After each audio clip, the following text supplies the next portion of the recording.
Everybody has a brain. The inventory is an exercise to help you understand where you're at right now. When you go on a journey, it doesn't matter if you know your destination if you're not honest about where you're starting from. If you want to go to Chicago and you believe you're starting your journey from Gary, Indiana, you're going to have all sorts of problems if the place you're actually in right now is Low Point, Illinois.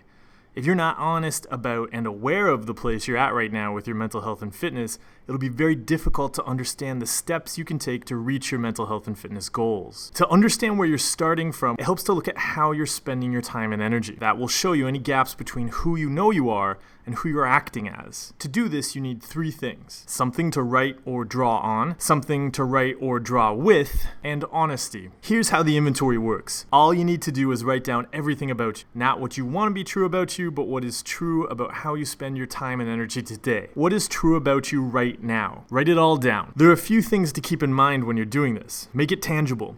Get it out of your head and onto the paper. And make sure that it's clear what you give more time and energy to and what you give less time and energy to. And be specific. Be concrete.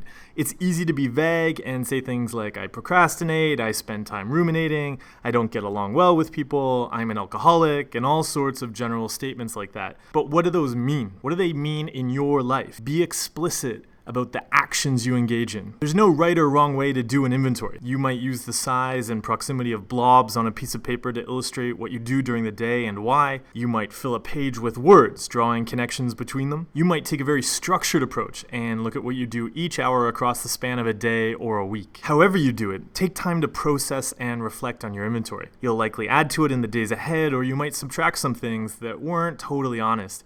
And take some time to consider whether the place you're in right now, the place you've just illustrated on the inventory, is the place you've always wanted to be. What compulsions are eating up all of your time and energy? What's missing from the inventory? What are the things that you love? What are the things that you value that aren't on there?